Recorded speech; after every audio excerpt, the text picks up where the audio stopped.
Good morning from Panhandle Outdoors, America's only daily outdoor TV show. Your source for fishing, hunting, and information for folks who enjoy the great outdoors. Now sit back, relax. It's Panhandle Outdoors. I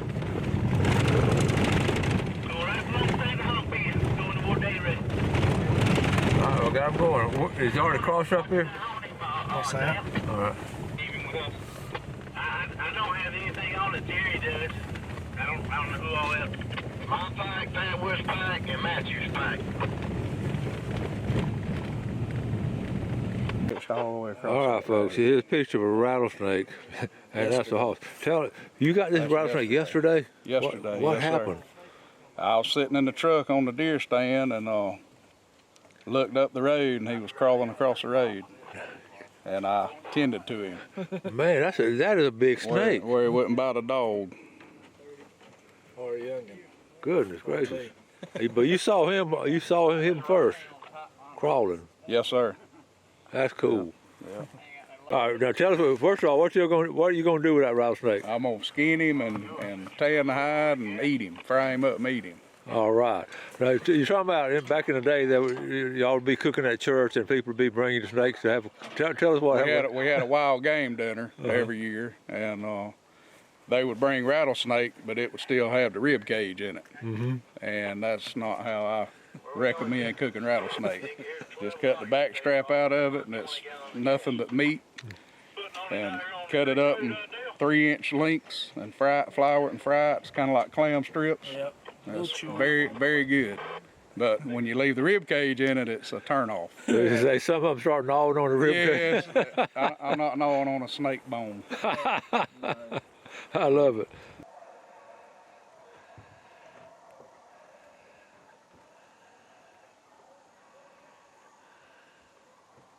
Okay, there they are. Look at those deer. Actually, just saw them down this road. They started cutting these rows because later on they're going to harvest pine straw. That's a doe and a yearling. Look at there. They're trying to figure out what we are. See stomp one time.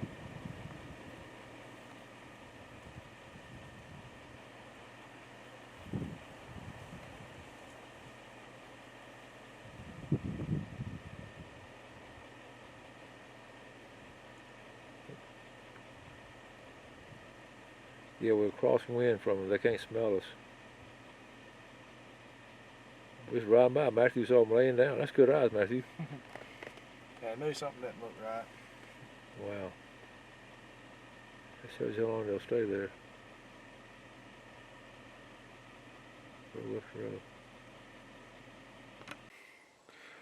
Okay, my favorite time of the day. Lunchtime in the woods.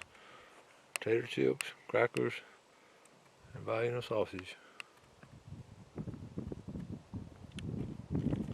While I'm eating my Viennas, I looked over here and you wonder why all these trees are planted at the same time, but yet why some of these are smaller than others. And look over here in this row.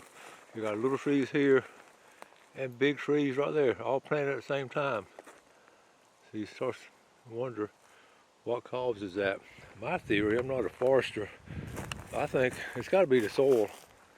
They planted it, maybe got J-rooted or whatever. No, I don't think that'd be it. Why some are smaller? It can't be in the genetics of it. I think it's the soil. It just got, the roots can't get down there to it. Just things you think about while you're out in the woods that you wouldn't think about if you're sitting at home watching TV. Okay, we just dumped the dogs out and we're going to sort of what I call cold casting them out. And look at all these tracks. This is an area here. There they are. What's again fascinating is these rows they've mowed these rows, so they're going to put pine straw, start collecting pine straw. It's like old school hunting. You used to go down and just back when the woods were natural, you just look down the line.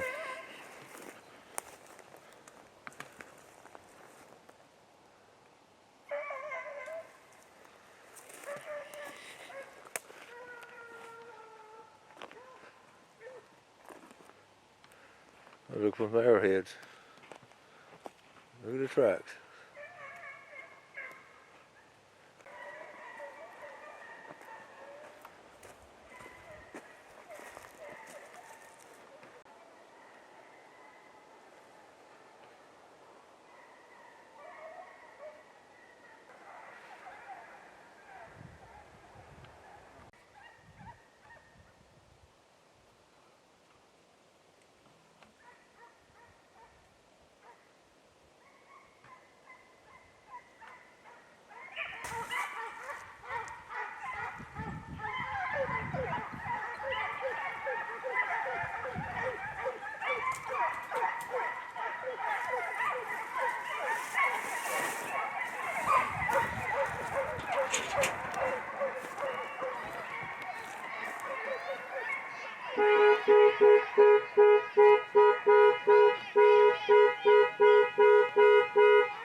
Everybody's exchanging the dogs.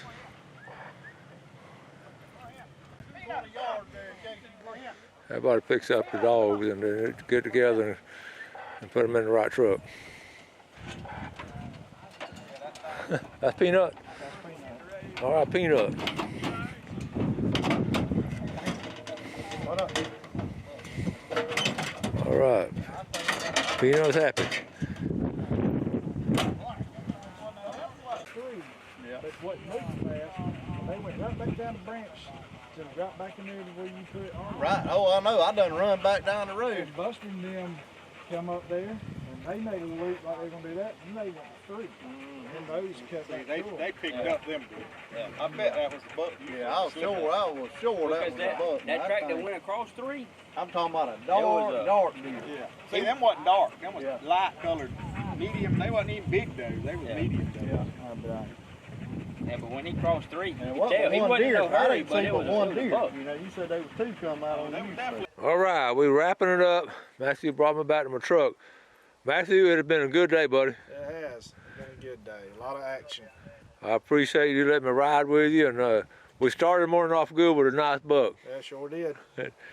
And I'm gonna have to get on out here because this rain is coming, but y'all still going after it, aren't you? Yeah, I think they're gonna put out on another one. We'll probably hunt till dark. I love it. Dark to dark. Dark to dark. All right, buddy. Well, appreciate it. And y'all, I'm gonna let you go so you get on back on the race. All righty. All right, buddy. Take it easy. All right, folks. Today I'm out of my garage. I'm in my little place I call my tackle corner. I got all my junk here. A lot of times I like to come out here and just piddle around and do stuff. I was thinking I would like to show y'all how to tie some knots. I'm just gonna do one at a time. We're gonna start off today on a blood knot. Now, I teach knot tying to my outdoor ed class. We spend about three days on a little knot tying unit. And I've learned over the years the best way to teach knot tying is you don't hold it out in front of you and try to teach somebody because everything's reversed. So I'm going to let the camera come in from behind me. And also, you don't use monofilament line or braided line in teaching somebody how to tie a knot. Over the years, I've developed this little lesson plan where I just show them in different colors and all. I really let the kids teach each other too. So today we're going to talk about a blood knot. That's a very important knot in outdoors. That's when you're tying 2 lines together. So let's give it a try. I've got these 2 different colors laying right here on my bench. And what I'm going to do now, the blood knot, hopefully you can see this. And what you want to do is get plenty of it to work with and overlap it like this. Okay, what I'm going to do now, I've got the 2 lines laying down. I'm going to get up both lines and I'm going to hold both of them between my thumb and forefinger of my left hand. I'm going to wrap this around 5 times, okay? 1, 2, 3, 4, 5. Now I'm going to take what I have left, okay, which is called a tag end. That's right there to the right. And bring it right here through this little loop I formed, okay? That's all I'm going to do right there. Now I'm going to do with this other color line, I'm going to wrap it 5 times. I'm going to switch hands. I'm ambidextrous. 1, okay, 2, 3, 4, 5. And this little loop I have right here, where I have it through here, okay, I'm going to bring it back through the same way with the lime colored line. All right, and then I'm gonna just grab the ends, both ends I've taken through there, okay, and then just gonna pull it. Start tightening it up, okay. You can watch it, it's really cool to watch it tighten up. A lot of times you have to hold the line though so it won't get too, come all the way out. But see, you start tightening up. Okay, so now I'm gonna hold it right here. Tighten this end right here. Tighten this end right here. And then it starts pulling together, okay? And it'll end up just like, look at there. That's a pretty knot in it, okay? That's a blood knot. Now that ain't coming apart, I promise you, okay? Now, I got some scissors over here. I always trim the ends a little bit, okay? And then after you cut it, it's going to end up looking like this right here, okay? Like I said, good and tight and really neat line. And you can just cut up how much tab you want, okay? That's called a blood knot.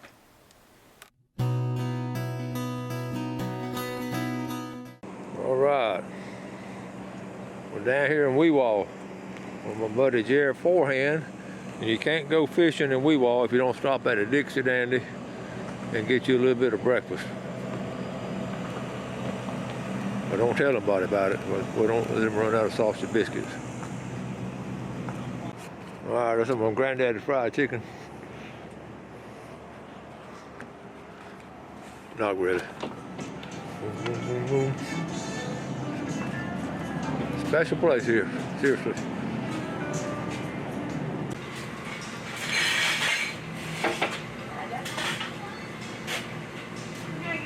How about a Lincoln egg?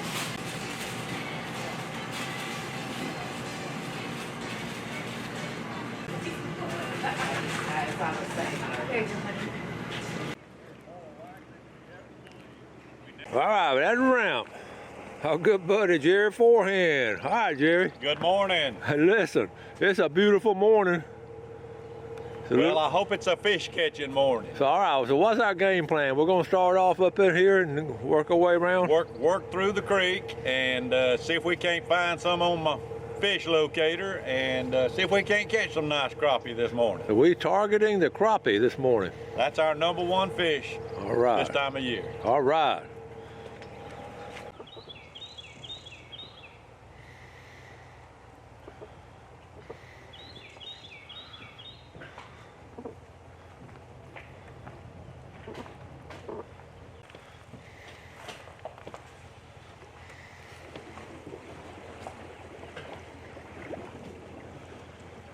Okay, this is how you launch it single-handedly. I see the rope going off.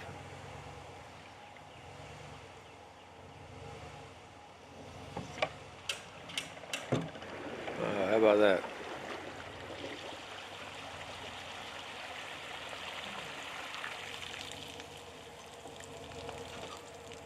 Still got the rope attached. And Jerry gets out. When you're by yourself, this is the way to do it. Another successful launch. It didn't sink.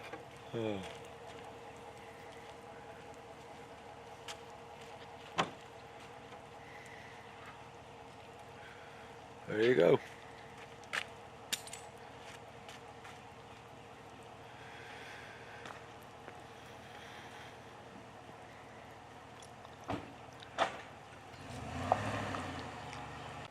It's really a beautiful, cool morning. It's about 45 degrees. Not too bad. When that sun's coming on up, it's gonna warm up to about 46 degrees.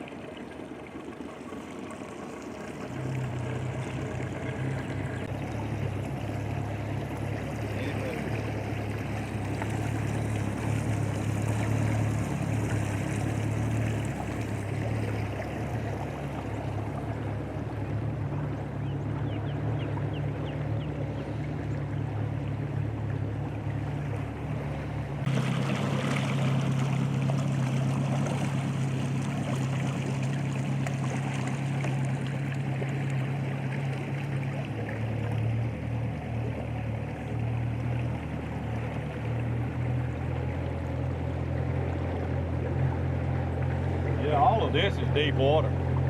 How deep is it? Well, we're 19, 20 right now. Well, right. You know, we're up.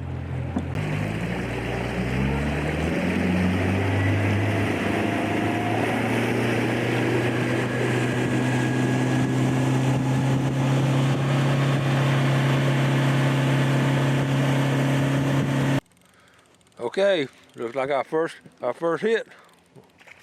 Whoa, look here, Jerry. Yeah, feels like a good crappie. We just started fishing. Look at, oh man, look at there. All right, Jerry, forehand. Nice slab. That's the way to start. We've been fishing, what, 4 or 5 minutes? That's it. I love it. That's great. One for the pan.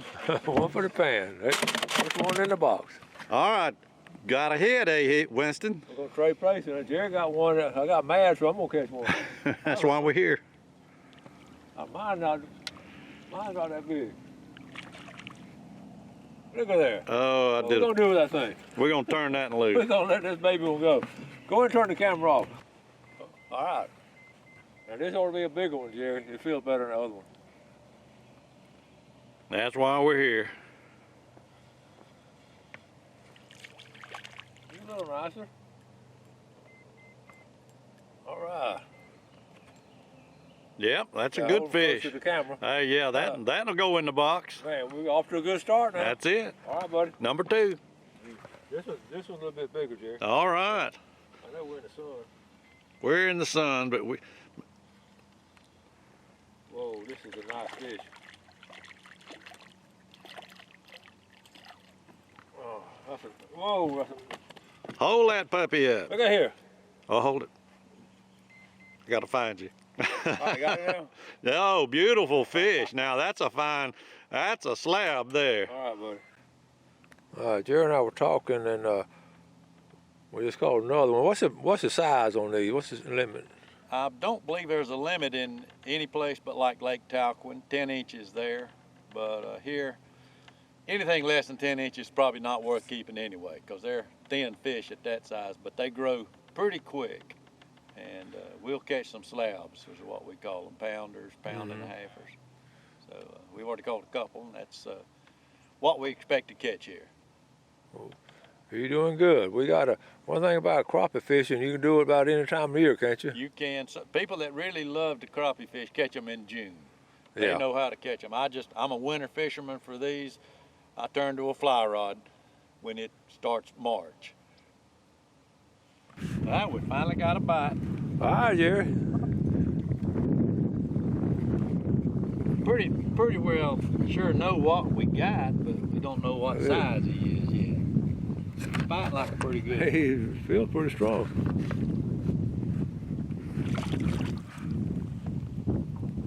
Oh, that's a nice one. Another slab.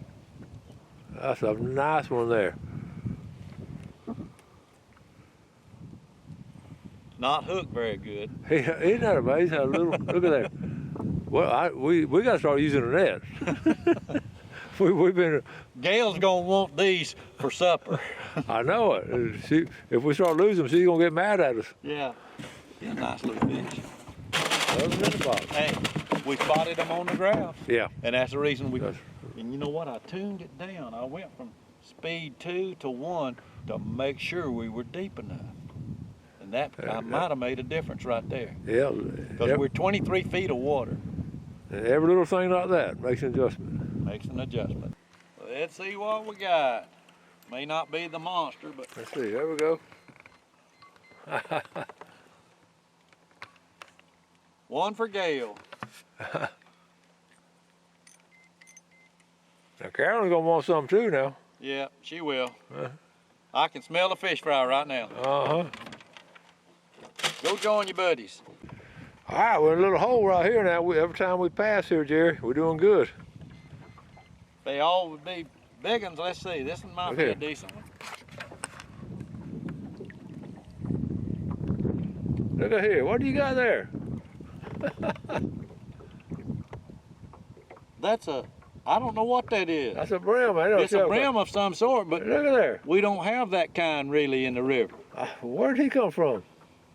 I don't know. He's not a perch, but he's of the bluegill family. Yeah. He looks like a cross because he's got spots. It's like a hybrid. crappie. It might be a hybrid brim. You know. Look at there. I'm curious on him. Somebody needs to tell me what he is. All right, we'll get an FWC biologist watching the show. All right, that's good.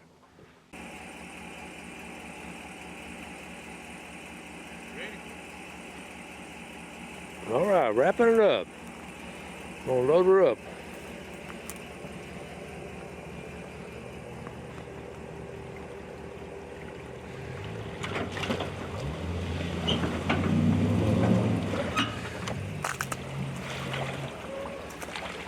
Was a good day. That's a good load. Good job, Jerry. Caught a few fish. Oh, back at the house, we've already started cleaning. I said, wait a minute, Jerry, we got to do a closing. We got them all different processes. Jerry, we had a good trip, buddy. Yes, we did.